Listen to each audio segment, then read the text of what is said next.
Hello मित्रों, नमस्कार। मैं पंडित डॉक्टर नागेश कुमार दुबे अपने ब्लॉग में सभी का हाल स्वागत करता हूँ।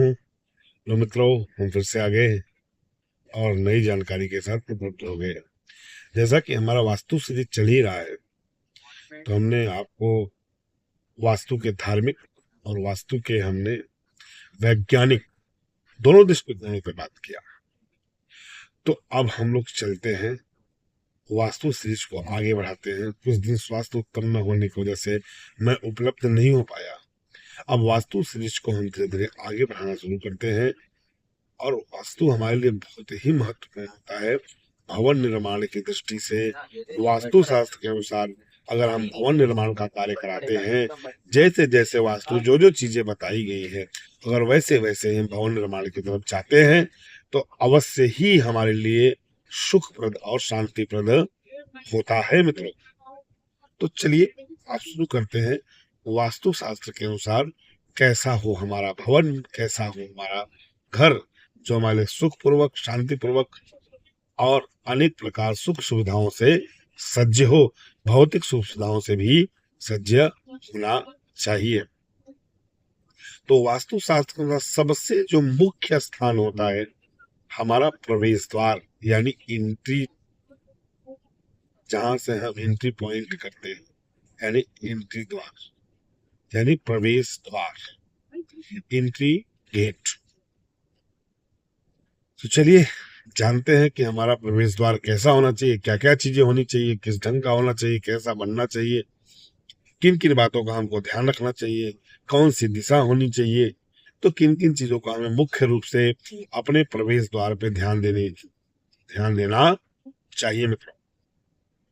तो गुरु, सबसे पहले देखिए, जो प्रवेश द्वार होता है वो हमारे घर का सबसे महत्वपूर्ण स्थान होता है, कि उससे हमारे आने जाने का ही कार्य नहीं होता है। उससे हमारे सुख समृद्धि, हमारे भाग्य, हमारे आरोग्य, हमारी सफलताएं, हमारी आर्थिक प्रगति इत्यादि भी उस मुख्य द्वार से आते और जाते रहते हैं। तो जो मुख्य द्वार होता है वो किसी मकान, किसी घर और किसी मकान निर्माणकर्ता के लिए बहुत ही महत्वपूर्ण स्थान होता है, क्योंकि आपके मुख्य द्वार से ही आपके सकारात्मक ऊर्जा प्राप्त होती है और मुख्य द्वार से उस घर में रहने वाले लोगों की वास्तु स्थिति मालूम पड़ जाती है कि वो घर के लोग कैसे हैं, क्या है उनका। क्योंकि आपके मुख्य द्वार की साज सजावट सज्जा यही देख के ही मालूम पड़ जाता है कि उस घर वालों की स्थिति क्या है, किस ढंग से वो रहते हैं। जैसे आपका मुख्य द्वार में बढ़िया तोरण लगा हो, स्वस्तिक बना हो, भगवान की प्रतिमाएं स्थापित हो, बहुत सारी चीजें होती हैं। जिस तरह आप साज सज्जा करते हैं उसी तरह से मालूम पड़ जाता है कि इस बार घर में रहने वाले लोगों की स्थिति क्या है। तो मुख्य द्वार संगठनात्मक तौर पे बहुत ही महत्वपूर्ण होता है, वास्तु की दृष्टि से बहुत ही महत्वपूर्ण माना जाता है, जहां से आप निकलते हैं और अंदर जाते हैं। तो घरों में जो होता है मुख्य द्वार, वो निकलने का महत्वपूर्ण होता है, क्योंकि किसी शुभ काम करने के लिए आप जाते हैं। तो पहले कुछ हम मुख्य बिंदुओं को जान लेते हैं कि निर्माण हम किस ढंग से कराएं और किस ढंग से हमारा निर्माण होना चाहिए। तो मुख्य द्वार के सामने कोई पिलर ना हो, कोई गड्ढा ना हो, कोई पानी का जलाशय ना हो, कोई इलेक्ट्रिक पोल यानी खंभा इत्यादि ना हो, कोई पेड़ भी मुख्य द्वार के सामने ना हो। जब मुख्य द्वार का निर्माण कराएं तो लकड़ी के ही दरवाजे का आप यूज करें, यानी उपयोग में लाएं। और क्या करें, मुख्य द्वार में जो आप दरवाजा लगाएं उसकी जो चौड़ाई हो उसकी लंबाई दुगनी होनी चाहिए। जैसे चौड़ाई 8 फीट है तो लंबाई 16 फीट हो, जैसे चौड़ाई 2.5 फीट है तो लंबाई 5 फीट होनी चाहिए। और मित्रों, महत्वपूर्ण बात है कि पुराने समय में, क्योंकि देहली का बहुत ही महत्व है, हमारे मुख्य गेट पे देहली का होना बहुत ही ज्यादा जरूरी है। चलिए जानते हैं कि देहली क्या होती है। देहली क्या होता है, जब आप दरवाजे का जब फ्रेम बनाते हैं ना, अभी तो आधुनिक समय आ गया, तो पहले क्या होता था, लकड़ी का ही फ्रेम होता था और लकड़ी के ही दरवाजे होते थे, क्योंकि लकड़ी के दरवाजे बहुत ही ज्यादा शुभकारी माने जाते हैं। तो लकड़ी के दरवाजे में शीशम हो गया, सागौन हो गया, अनेक प्रकार के लकड़ी के दरवाजों का निर्माण होता था। तो थोड़ा सा जब फ्रेम बनाते थे तो हल्का सा हम उस स्थान को ऊंचा रखते थे, जिसे हम देहली कहते हैं। अभी शहरों में क्या होता है, गांव में भी आधुनिक तौर तरीकों में मार्बल के फ्रेम बनाए जाने लगे, यानी मार्बल के जो पत्थर के फ्रेम बनने लगे, उसमें भी आप नीचे एक पट्टी का जरूर निर्माण कराएं। बिना देहली का आपको दरवाजे का निर्माण कराना नहीं चाहिए मित्रों, क्योंकि जो देहली होती है उसमें महाकाली, महालक्ष्मी, तो देहली पे महाकाली, महालक्ष्मी, महासरस्वती, त्रिगुण देवियों का वास होता है। इसलिए जब भी भवन का निर्माण कराएं, चाहे आप पत्थर का फ्रेम बनाएं और चाहे आप लकड़ी का फ्रेम बनाएं, तो देहली का निर्माण आप अवश्य करें। तो आप अगर वास्तु के अनुसार देखें तो अभी सिंगल दरवाजों का चल रहा है चलन, सिंगल दरवाजे। पहले ऐसा नहीं होता था, वास्तु सिंगल दरवाजों को नहीं कहता, यानी एक दरवाजा नहीं होना चाहिए, दरवाजे दो होने चाहिए जो दोनों तरफ से आके मिले। आप इस दरवाजे को खींचिए और उस दरवाजे को खींचिए, दोनों आकर आपस में मिल जाएं। इससे पहले वास्तु के अनुसार दो दरवाजों का चलन होता था जो आपस में आके मिल जाए, और कड़ी भी हमेशा आप पीतल का ही लगाएं। वास्तु के अनुसार जो मुख्य दरवाजा होता है और घर के बाकी दरवाजों की लंबाई और चौड़ाई तो थोड़ा सा उससे छोटी होनी चाहिए।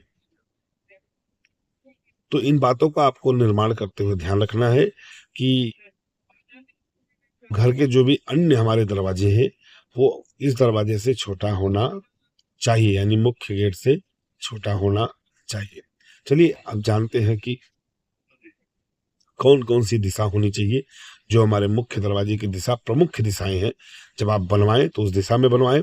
जब शहरी आवास लें तो आप उस दिशा को देखें कि आपका मुख किस दिशा की तरफ निकल रहा है, यानी आपके निकलने का मुख किस दिशा की तरफ हो रहा है। तो चलिए दिशा के अनुसार सबसे पहले पश्चिम, पूरब, पश्चिम, उत्तर और ईशान कोण, इन चार दिशाओं का ही मुख्य रूप से आप चयन करें। जब भी आप घर बनवाएं तो पूरब, पश्चिम, उत्तर और ईशान कोण में ही अपने मुख्य दरवाजों को रखें। पूरब में रखेंगे तो आपको सकारात्मक ऊर्जा प्राप्त होगी, क्योंकि सूर्य उदय होता है तो आपको सकारात्मक ऊर्जा प्राप्त होगी और आरोग्य की वृद्धि होती रहेगी। पश्चिम मुखी जो होगा उसमें संतति और सौभाग्य की प्राप्ति होती है। उत्तर मुखी में धन की प्राप्ति होती है और ईशान कोण में दरवाजा निर्माण करने से सभी देवताओं की कृपा दृष्टि आपके ऊपर सदैव बनी रहती है। तो मित्रों, इस ढंग से आप अपने मुख्य दरवाजे का निर्माण कराएं और इन बातों को ध्यान रखें, जिससे आपके घर में सुख, समृद्धि, आलोक बना रहे। वास्तु के नियम से ही मकान का निर्माण कराएं।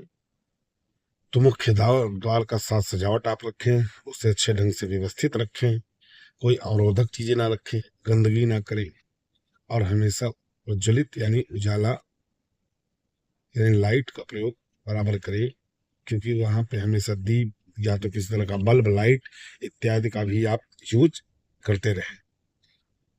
किसी भी तरह का अवरोधक चीजें नहीं होनी चाहिए, किसी तरह की गंदगी नहीं होनी चाहिए और हमेशा वह जगमग तोरण लगाएं, स्वस्तिक का चिन्ह बनाएं, हनुमान जी को स्थापित करें पंचमुखी।